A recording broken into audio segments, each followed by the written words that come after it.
and will take forward that approach in partnership with the oil and gas industry in Scotland. We now move to First Minister's questions. Question number 1, Joanne Lamont. Thank you very much, Presiding Officer. To ask the First Minister what engagements he has planned for the rest of the day. First Minister. Meetings to take forward the Government's programme for Scotland. Joanne Lamont. Thank you very much. Presiding Officer, this afternoon the Scottish Parliament will debate the legacy of Margaret Thatcher. 3 months after Margaret Thatcher became Prime Minister, I became a teacher, and I was a school teacher throughout her time in office. And as a teacher, I saw firsthand how our young people had their hopes and aspirations extinguished by the decisions she made. I remember the challenge of trying to motivate teenagers who thought that studying was a waste of time because there were no jobs for them anyway. No one in this chamber wants a return to those days. The First Minister pledged that every 16 to 19-year-old in Scotland would have a guaranteed place in education or training. Has he achieved that goal? First Minister. The policy for 16 to 19-year-olds has been implemented, and that, I suspect, is one of a number of reasons why youth unemployment in Scotland over the last year has declined by a third, from 25% to 17%. Now, that's still far, far too many, but I think it is a substantial achievement over the last year, and the 16 to 19-year-old guarantee, along with the substantial increase in apprenticeships in Scotland, are part of that programme which has led to that success. Joanne Lamont. I'm not sure if that means the First Minister has achieved his goal or has not achieved his goal, so let me ask him another question. The First Minister promised that no young person should be left behind, and who could disagree with that? Can the First Minister tell the Chamber how many 16 to 19-year-olds who left school before March of this year do not have a place in education or training? First Minister. The 16 to 19-year-old guarantee is to make the offer to 16 to 19-year-olds that people who don't,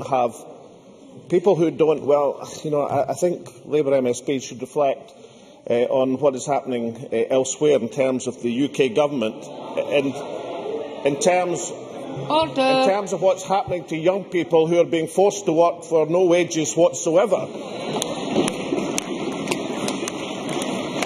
So the offer to 16 to 19-year-olds, which is unparalleled across these islands, is a very significant part of the offer to young people, which is resulting in, I think, substantial success. Now, I would say that the reduction in youth unemployment, the increase in youth employment, is a substantial success, which every single member in this chamber should recognise as such and take pride in the fact that the Parliament, through some of the initiatives we are taking, is making a real difference to one of the great corrosive issues, youth unemployment, which affects our society.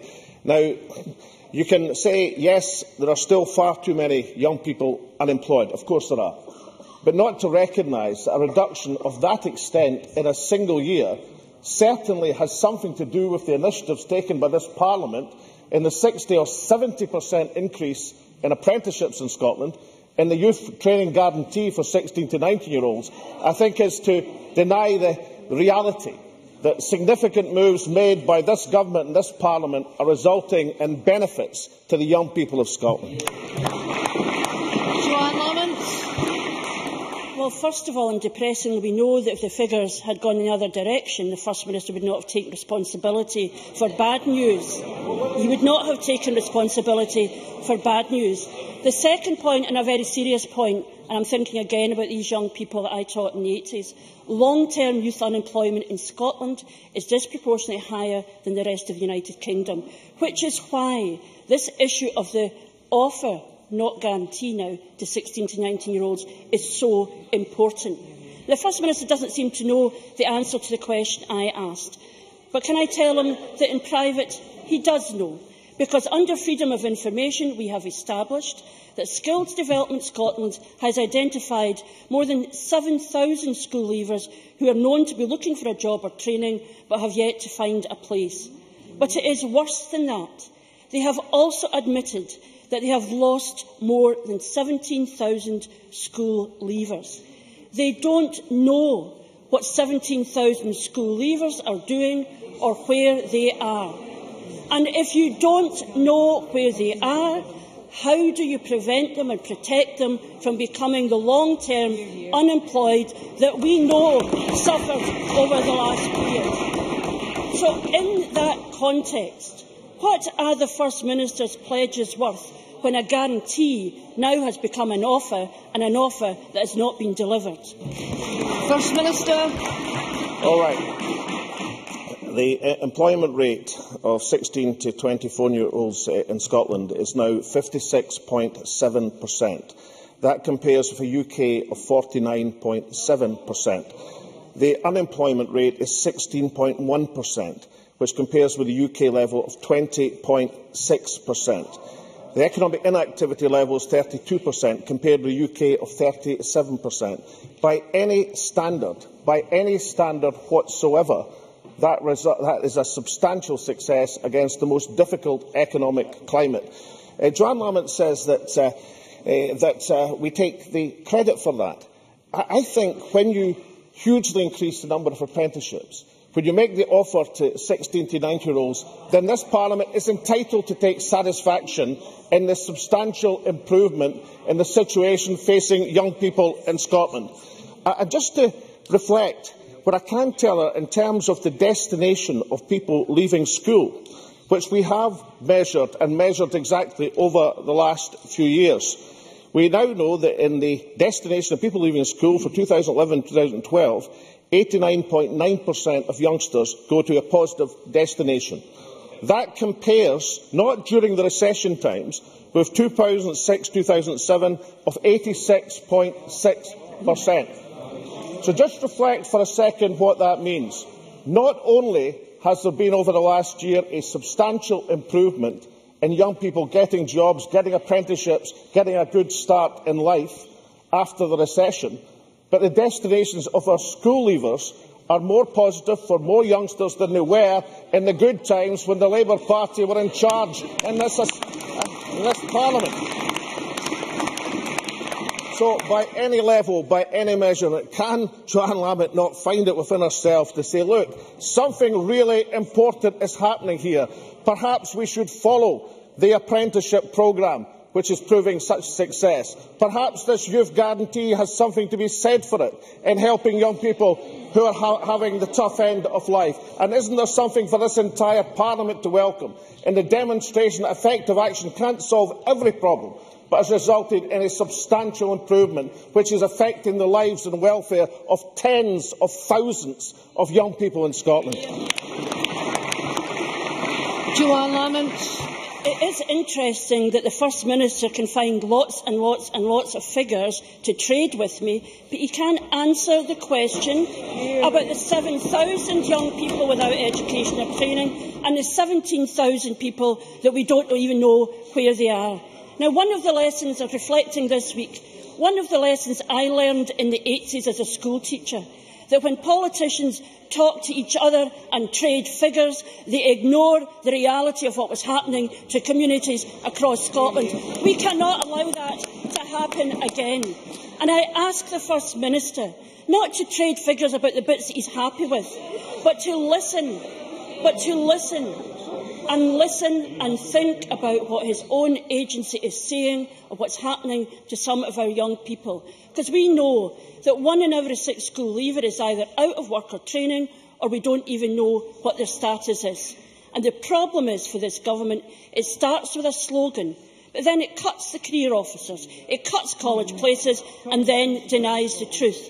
The First Minister thinks politics is about process and good news stories. It is not. It's about taking hard choices and changing people's lives. He talks to bolster his argument about 25,000 apprenticeships, but he gets to that figure by calling 10,000 people who were already in work for 6 months apprentices. He cuts college funding. Order!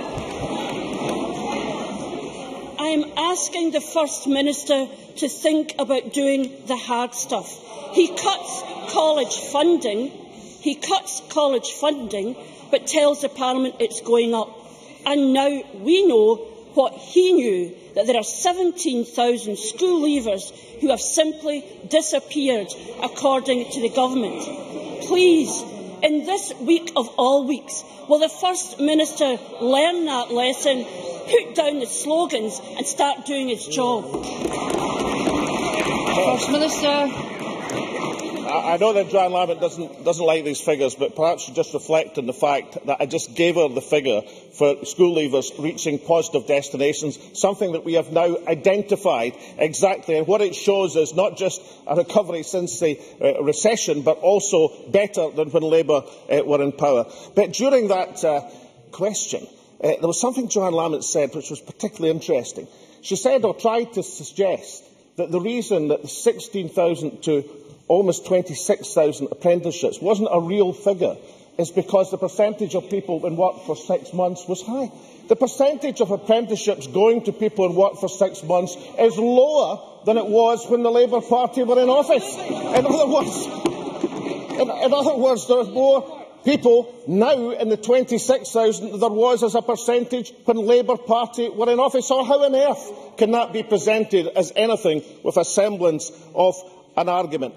I think it is important to learn the lessons. And the key lesson I would learn from the years of Margaret Thatcher is that political parties who go into coalition with the Conservatives in campaigns in Scotland are going to result in exactly the same fate as the Conservative Party. And Joanne Lamont believing that she can campaign hand in glove with Better Together and people in Scotland won't draw the obvious conclusion about the direction of politics is living in a fantasy land. She and her party will pay the highest price for their joint cabal and campaign with the Conservative Party in Scotland. And that, I tell her, is a certain conclusion that the people of Scotland will draw.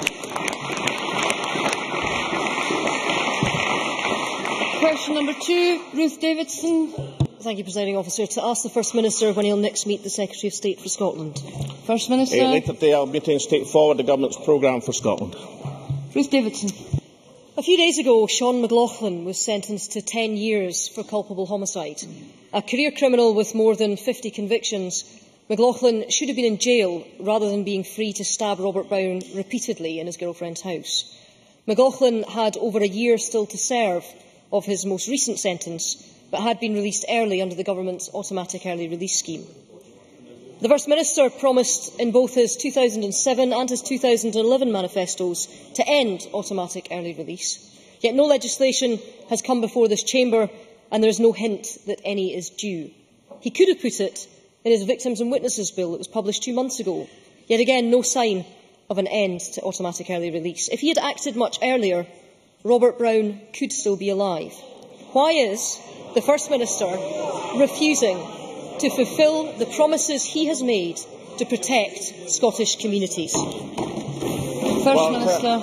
Can I just point out in terms of fact that when we revoked the automatic early release which was introduced by the Conservative Party, it could not and would not apply to retrospective cases. And I don't think anybody has ever suggested that. So the question that I've just been asked by Ruth Davidson is just factually wrong, unless she's saying that she would argue it to be introduced for retrospective cases. If that's what she's arguing, then perhaps she should say that to the Chamber. But a party which actually introduced the provision that she's complaining about and doesn't recognise the extraordinary achievement in having the lowest level of recorded crime in over 30 years in Scotland is very poorly placed to talk about individual tragic examples when the implications of the policy which she is suggesting would not apply retrospectively. Ms Davidson. Presiding Officer, I fully accept that it was the Conservative Government who introduced automatic early release, but it was also that same Conservative Government who legislated to end it. The Scottish Government has had 6 years and has done nothing, and it's not good enough, because the First Minister promised the people of Scotland, not once but twice, that if the SNP were put into government, that they would end automatic early release. He has a clear majority in this chamber. He has cross-party support. So why not act? So far, this government has found time in the parliamentary schedule for a debate on a war which happened 10 years ago, for which this Parliament has no responsibility, countless debates without vote at all. This matters because also this month, Rhys Fleming was tried for raping a teenage girl at knife point in front of her wheelchair-bound mother, forcing that mother to watch. If this policy is not changed, he'll be out in just over 2 years. This is not the kind of Scotland that anyone wants. The First Minister has promised us twice that he will get this done. I'm now asking him, will he bring forward the necessary legislation now? First Minister. I notice that Ruth Davidson didn't challenge my correction to her original question, pointing out that it couldn't apply retrospectively. Therefore, the premise of her original question was entirely wrong, and perhaps you should rethink and look carefully, which is introducing such subjects, in terms of how a question would or would not apply. We've made our position very clear on this. We intend to revoke the provisions now they're released. We're doing it on a timescale which is consistent with the McLeish Review, which instructed us on how that should best be done. But the idea that a criminal justice record which has achieved the lowest level of recorded crime in over 30 years is something that shouldn't otherwise be proclaimed from this Parliament, I think is a very, very strange one indeed. And perhaps the Conservative Party would find something to learn from the confidence that the Police Service of Scotland has in the policies of this government, compared to the lack of confidence that the police service in England has in the policies being evoked from London at the present moment. And finally and lastly, to suggest, for what reason I don't know, that a debate on Iraq was not a sensible and proper thing to this Parliament to be debating, given the impact that's had on tens of thousands of people across this country and hundreds of thousands of people elsewhere, I think is a remarkable conclusion to draw. Of course, Parliament should debate these subjects rightly and properly. And if we look at the mistakes of the past, many of which were committed by Conservative governments, then perhaps this Parliament, who has the proper powers, won't repeat them in the future. I have a constituency question from Gordon MacDonald. Thank you, Presiding Officer. There are a number of companies involved in the production of computer games in the Edinburgh area, and the question of tax relief is an important consideration in retaining and attracting other companies. Is the First Minister aware of the proposals by the European Commission to investigate the tax reliefs offered to the games industry by the UK Government?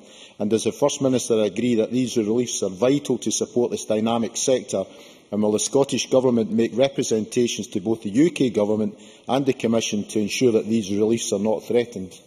First Minister. I think it's a very important point. I'm aware of the decision announced by the European Commission on Tuesday to investigate the proposed tax base for the computer games sector. It's an important sector which employs some 600 people in Scotland. That's why the Scottish Government, alongside the industry itself, pressed the UK Government for some years to introduce these tax breaks. Now the UK Government has finally accepted they're a good thing. We'll certainly work with them and the industry to put a compelling and convincing case to the Commission, and the Cabinet Secretary for Culture and External Affairs is writing to the UK's Minister for Creative Industries on exactly this subject. Question number 3, Will Rennie.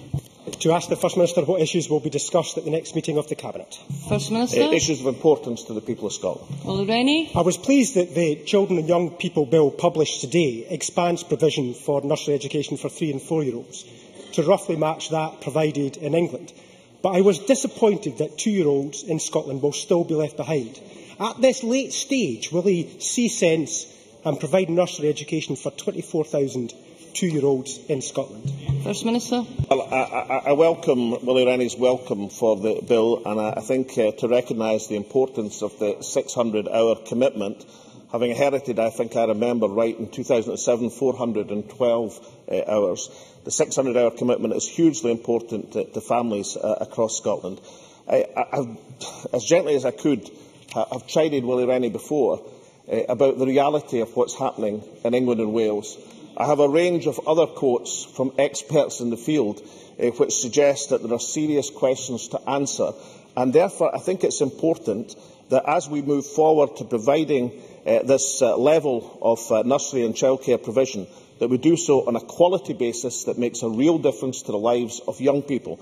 I accept this is only the start of a process of direction which I think is hugely important to the future of this country. I accept that fully, but I hope Willie Rennie will accept that the assurance we're giving on statutory binding and quality in Scotland has many, many things to be said for it, in comparison perhaps with the lack of standards and the drop in quality happening elsewhere. Will Rennie. Investigating the First Minister's claims about ratios from his own documentation published this morning, what the First Minister has omitted to tell us is that ratios in Scotland have been poorer than England for the whole time that he has been First Minister. So he shouldn't lecture anyone anymore about that.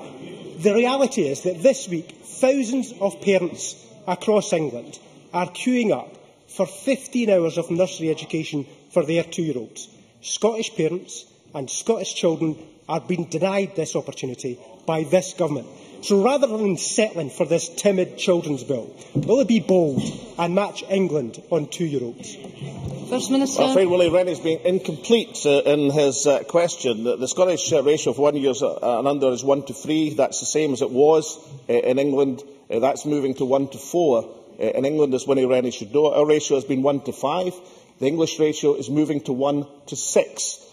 Well, that's why Willie Rennie was incomplete in his question, and I thought this chamber would like to hear the whole picture, as indeed this chamber will want to hear the views of Professor Cathy Nuttbrown, who carried out the review into the UK Government's strategy in this matter and is now a leading critic of that strategy, who has said watering down ratios will threaten quality, childcare may be cheaper, but children will foot the bill. You might want to listen to Naina Estenstad in the last few months, the University of Ottawa, former director of the Sure Start unit.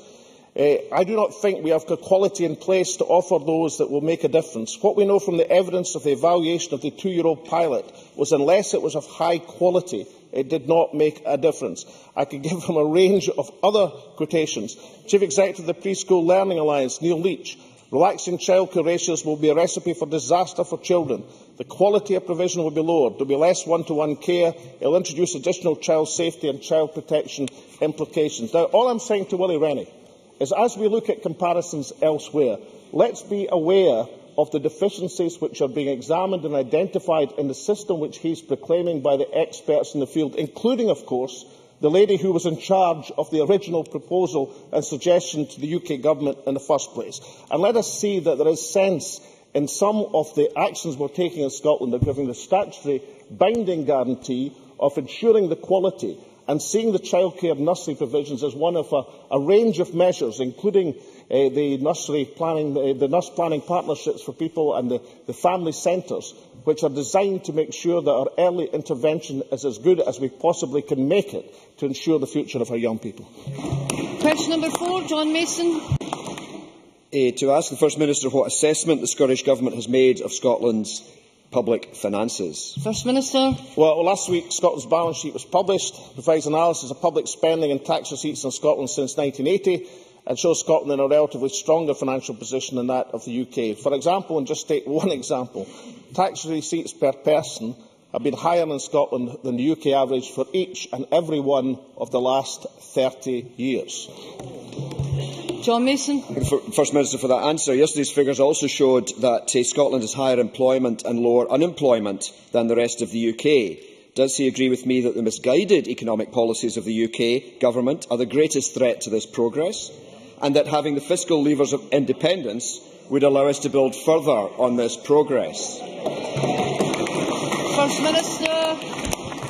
Well, earlier this session it was suggested that we only talk about things like youth employment and unemployment when there are reasons to see success in the initiatives that are being made.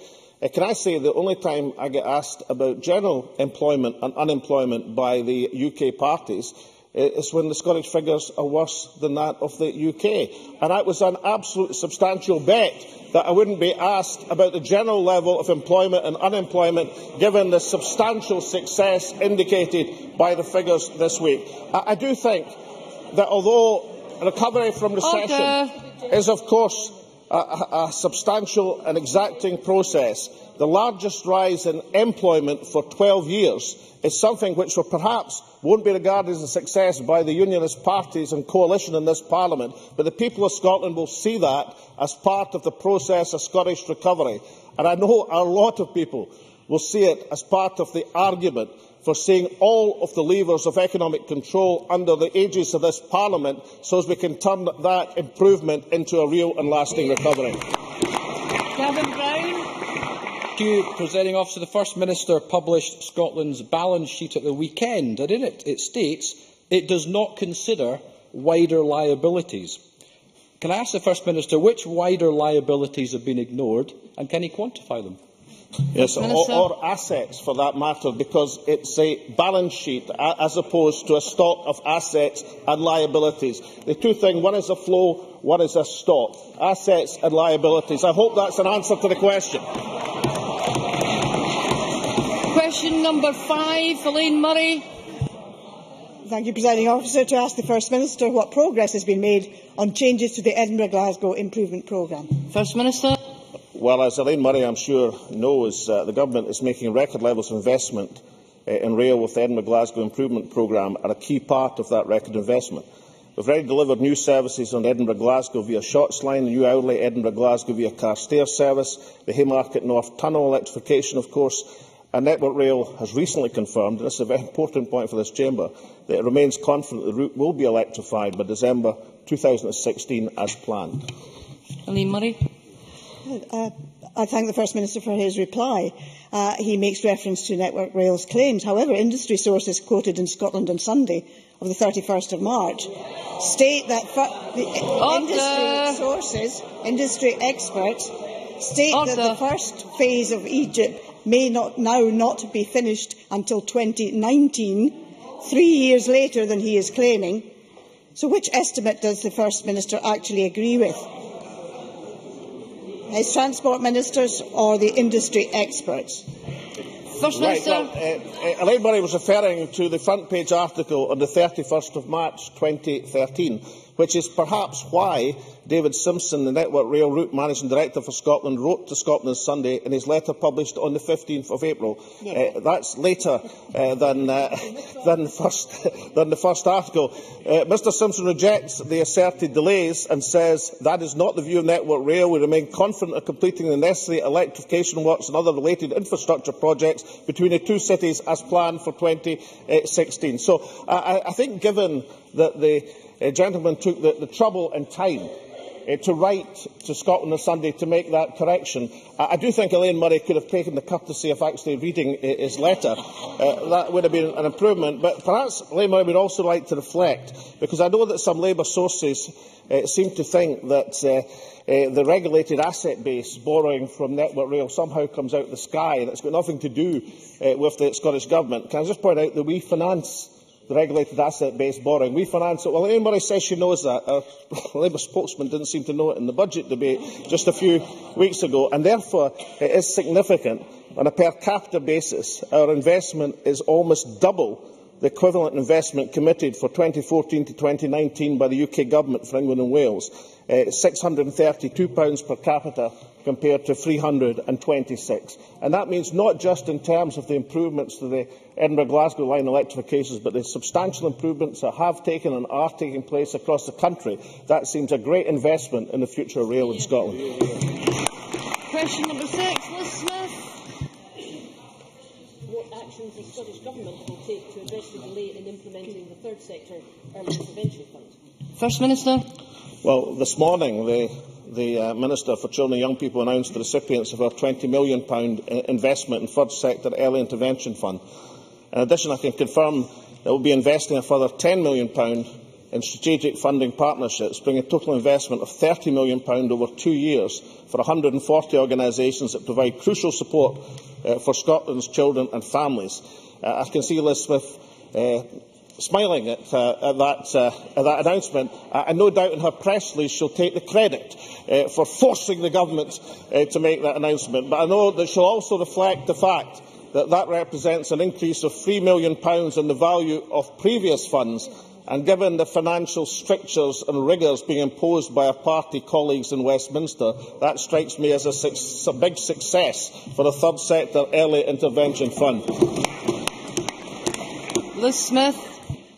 First Minister, I'm glad that you know that I will try to take the credit for that, but notwithstanding today's very welcome announcement, the Scottish Government will be aware that over 400 children's charities and groups like the Boys Brigade, Scouts Guides have submitted bids totalling £73 million, and that this large oversubscribed demand has now forced a delay in the allocation of funding. Would the First Minister acknowledge that this delay causes an unacceptable uncertainty for the financial and strategic planning of these bodies, and indeed may actually jeopardise the very future of some of the smaller charities? First Minister. Well, I think Elizabeth should have welcomed the announcements that have been made today, and indeed the increase in funding. And perhaps she should reflect on why there is such a huge demand for these services at the present moment, and wonder why so many of our third sector organisations are feeling it necessary to introduce and intervene in the areas of social welfare, which seem to be being deserted by the government, which has responsibility for these matters. But let us try and end this session on a note of consensus. It's a good thing that the £20 million has been announced. It's an excellent thing that the further £10 million has been announced, and it's a fantastic thing that that represents an increase in funding in a budgetary position which I'm sure Elizabeth Smith will agree, for all sorts of reasons, is highly constrained at the present moment. So that note of consensus. Let's end this session. That ends First Minister's questions. I will allow a short pause to allow members who are not participating in the